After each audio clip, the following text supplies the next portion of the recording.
I'm a man, Gina. I'm a be all right. This is childish. I want you out. I don't even know why you're still here. Step. Step.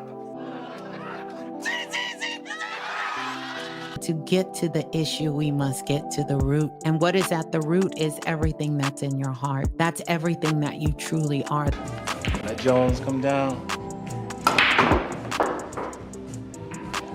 Be a motherfucker. The greatest betrayal in the world is not the betrayal of anything that a person, that a man could do. The greatest betrayal is the betrayal of your heart, and to not truly feel like you're connected to it and not feel the love that is inside of you, that is also you're sharing and broadcasting out into the world. See, in the ancient world, when you fell in love, they say you have my condolences.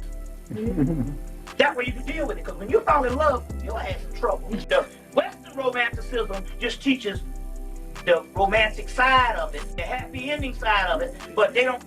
But in the ancient world, it was a yin and yang. It was both sides of a polarity. So it was blissful, then it was madness.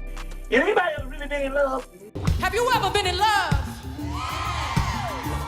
I don't think y'all heard me. I asked, have you ever been in love?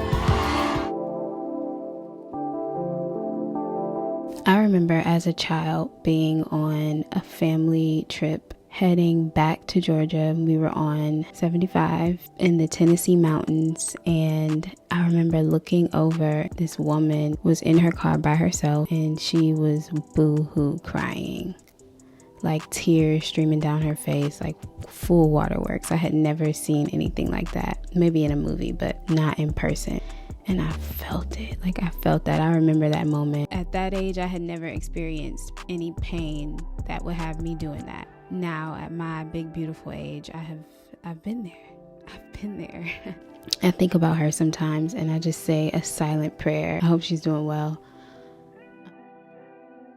Feeling deeply. I think a part of the human experience is feeling, and for some of us, it's feeling deeply. Even personalities that are able to compartmentalize or navigate their feelings easier, a part of the human experience, a part of the package when you sign the dotted line, is you're going to feel. And ultimately, I see it as a privilege to experience the spectrum of emotions. This is me being very existential. Yes, the lows can be really, really low, but the highs are higher than you can even imagine. And I found solace in the middle ground, and from both sides of the spectrum, the lows and the highs, I create beautiful art. I have a library of beautiful experiences, wisdom, and ultimately I've just been able to evolve into a deeper version of Mishijah, the art of transmutation. In ancient cultures, upon death, the heart was weighed to see if it was as light as the weight of a feather. The thing about keeping your heart light and clear is that it takes very intentional work. It takes transformation, it takes purging, forgiveness, and not just of others, but forgiveness of self. Versions of yourself where you maybe weren't the best, didn't make the best decisions, wasn't the smartest, and even accepting apologies that you may not even get. Ultimately, just remembering that we are all walking each other home.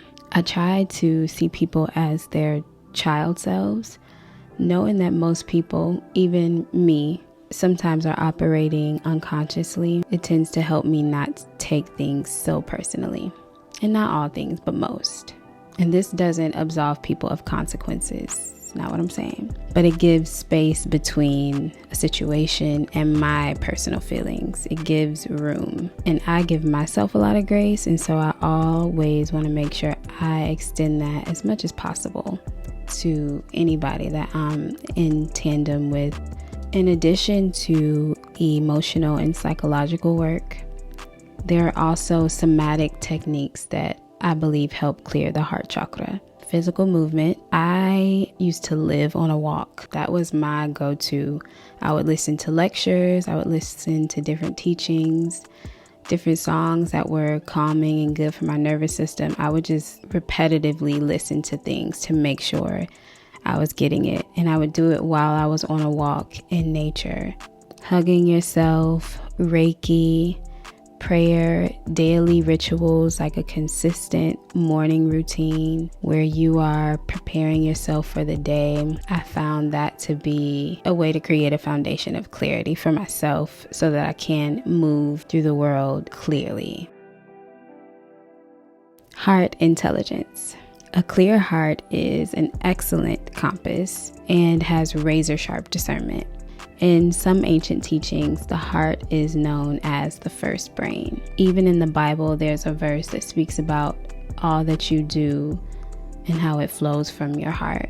This is why I believe it's very important to keep your heart clear so that you can trust it and make sound decisions and not emotional-based or ego-based moves, but real heart-centered guidance. So I'll leave with this affirmation. Repeat after me. I know that my heart is wise and deeply intelligent, and as I work to keep it clear and light, I'm able to trust it even more. If you've lasted this long, I wish you a heart as light as the weight of a feather. This episode was inspired by a song titled Felt It All by myself.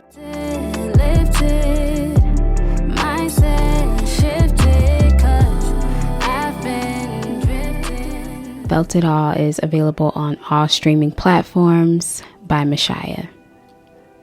Thank you.